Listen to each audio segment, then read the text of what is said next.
حسن ابدال کا تاریخی اور ثقافتی شہر پاکستان کے دارالحکومت اسلام آباد سے 50 کلومیٹر کے فاصلے پر واقع ہے۔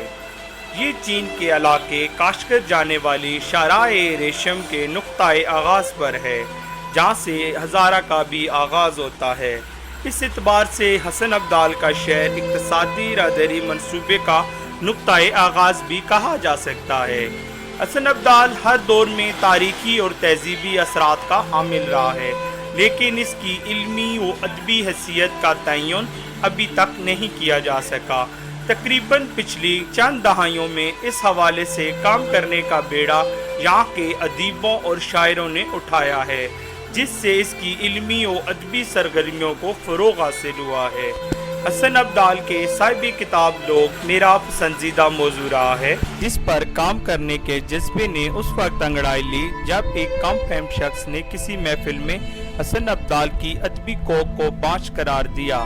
مجھے یہ سن کر از حد صدمہ ہوا۔ میرے سامنے اس کے ادیبوں اور شاعروں کی خدمات نظر من الشمس تھی۔ اس شہر سے چھپنے والی کتابوں کی ایک طویل فہرست کو کیسے نظر انداز کیا جا سکتا ہے؟ ایک شاعر اور ادیب کی ایسی نادر کتابیں سامنے آئیں کہ عقل دنگ رہ جاتی ہے۔ ابھی ہم اس موضوع پر کام کرنے کی ابتدا کر رہے ہیں۔ جوں ہم آگے بڑھتے جائیں گے، کتابوں اور شخصیات کے حوالے سے معلومات ہم آپ تک پہنچاتے رہیں گے۔ دنیا میں علم و ہنر کتاب ہی کے ذریعے پھیلا ہے، بلکہ اس کائنات کے خالق و مالک نے بھی مخلوق کی رہنمائی کے لیے متعدد کتابیں اپنے اول العزم رسولوں کے ذریعے بھیجی ہیں۔ گویا علوم کا منبع خدائے بزرگ و برتر کی ہی ذات ہے۔ دنیا بھر میں کتاب اپنی ایک جداگانہ حیثیت رکھتی ہے۔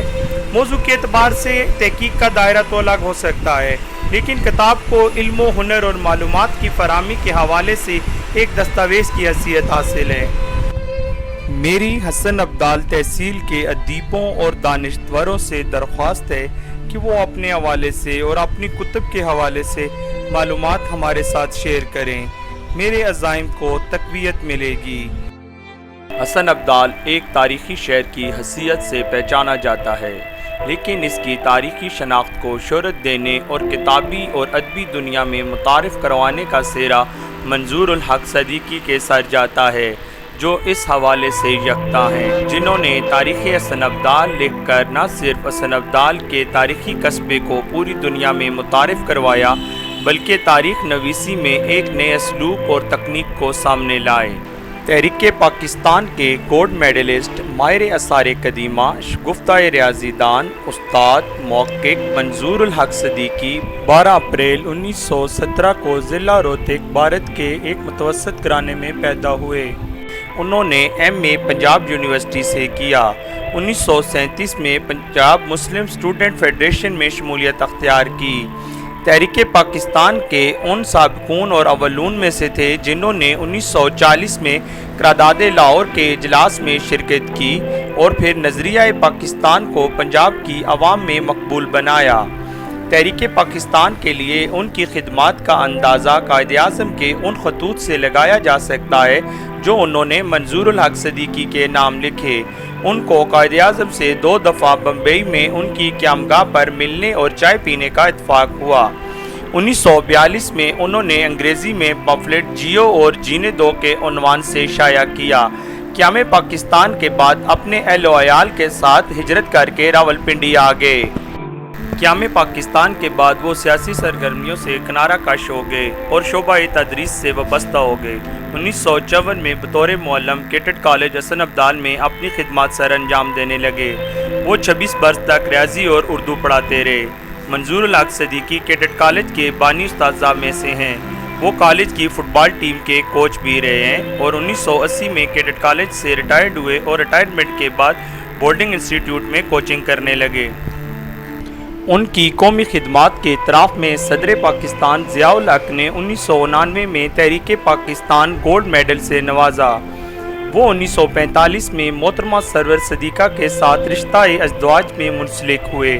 ان کی بیگم محترمہ سرور صدیقہ بھی تحریک پاکستان میں اہم کردار ادا کیا اور تحریک پاکستان گولڈ میڈلسٹ تھیں۔ منظور الحق صدیقی کے 3 بیٹے اور 3 بیٹیاں تھیں۔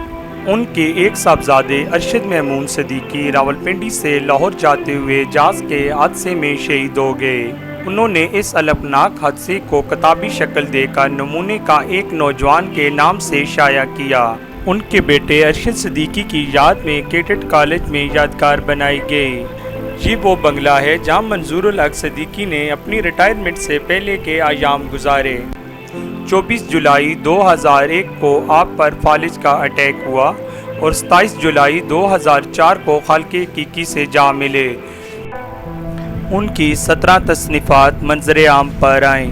محفل مہمہ گوئی، تاریخ حسن ابدال، تحریک پاکستان میں رویتک کا کردار، قائد-اعظم اور راولپنڈی، شاہ لطیف بری، مولانا مودودی، چاند یادیں چاند آثار، ہادی اریانہ، پیرزادہ محمد حسین عارف، معاصر الاجداد، نمونے کا ایک نوجوان، سالار مسعود غازی، عقائد صادق، کنز الآثار صدیقی، عارفہ کشمیر، معیاری جیومیٹری اور الجبرا جماعت ششم، جیومیٹری الجبرا جماعت ہفتم، معیاری جیومیٹری جماعت اشتم۔ سال کے صاحب کتاب لوگ کا ایک اور پروگرام دیکھا، امید ہے آپ کو پسند آیا ہوگا۔ اگر آپ یا آپ کا کوئی دوست صاحب کتاب ہے تو ہم سے رابطہ کیجیے، آپ کے فیڈ بیک کا انتظار رہے گا۔